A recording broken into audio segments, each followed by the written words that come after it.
Hi, my name is Major Michael O'Connor. O'Connor's O''Connor. I'm the Major Crimes Commander for the Atlanta Police Department. So as many of you are aware, at approximately 3 a.m. this morning, we received a 911 call of several people being shot in the 600 block of Parkway. 911 units responded to the scene.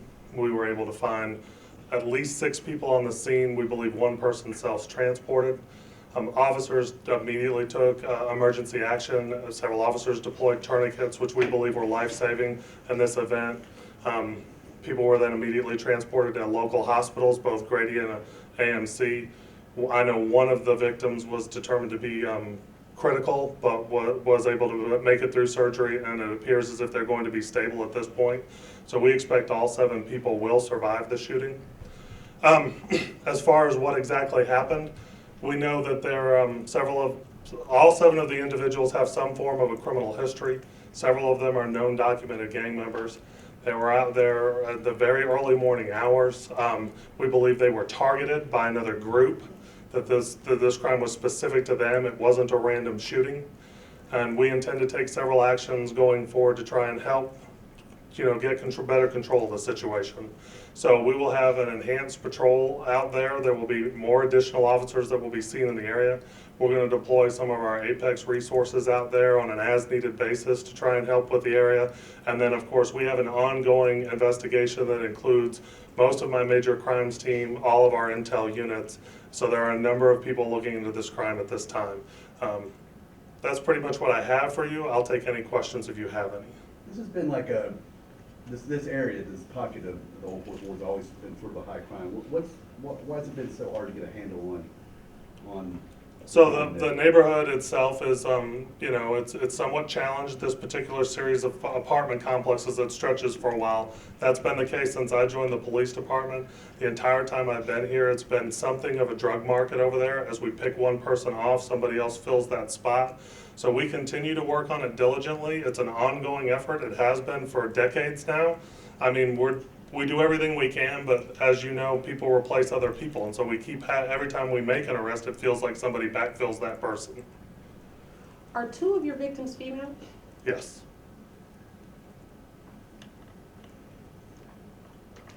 Tell us what CETA did over there today. What now? CETA, the canine that was over there? We use canines to normally find shell casings. My understanding, that's what the dog was out there doing. So generally we have some dogs that can help us locate shell casings. There were a number of shell casings at the scene, so we were just trying to track them down. Do you know how many shots were fired? I don't know the specific number of shots. I know that there were several dozen shots fired. Were you able to determine how many guns were involved? And we know there was probably more than 1 and less than 5. Were What there shooting gangs? from both cars? As the people living there described, that there were gunmen in each car, that there were 2 different cars and gunmen shot out of the windows of both? So we have several significant leads in the case that we're following up, but it does include several vehicles, specific vehicles I'm not ready to release yet. Do you know what gangs are affiliated with this? We do, but I'm not prepared to release that information either. Did you get anything on the surveillance cameras that are out there? We have cars coming and going, but the shooting itself at this time, we haven't located on a surveillance camera. Do you have anyone in custody? We do not currently have anyone in custody. Any suspects?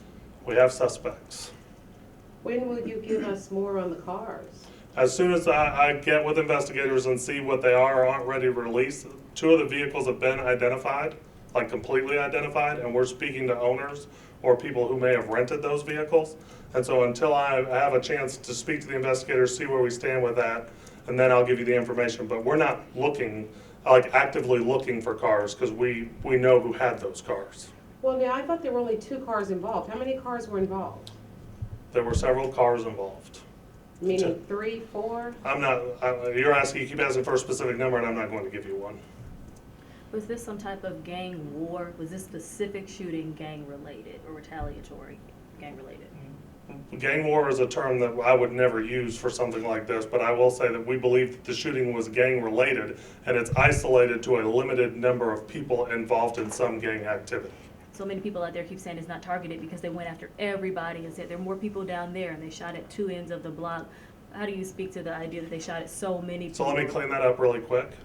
There were some people that were standing in one area that were shot that are all connected in one way. There's some shooting that occurs further down the street that is retaliatory related to the initial shots that are fired. So that's why you have a scene that's so spread out. It's not like they sprayed the entire sidewalk. They targeted the group of people they were interested in, and then you see some shots that occur further down that are people shooting back at the cars. I see. So those people that shot back, are there any charges for them? We've interviewed them, and I'm not certain that we have any charges pending currently, but that doesn't mean it won't change in the future. Were the 7 victims, were they able to provide much information about the people who shot them? They provided varying amounts of information, so some people had some people didn't really say anything. A couple of people were still recovering from surgery we haven't had a chance to interview. You said all of these have criminal records. Were any of them bystanders? We believe that the group of people that were shot were all part of this, they're all known to each other, all part of the same group. I don't believe that somebody was just out there who wasn't part of this group that was shot at this time. If that changes, we'll make sure to let you know. Everybody good? All right, thank you very much for coming.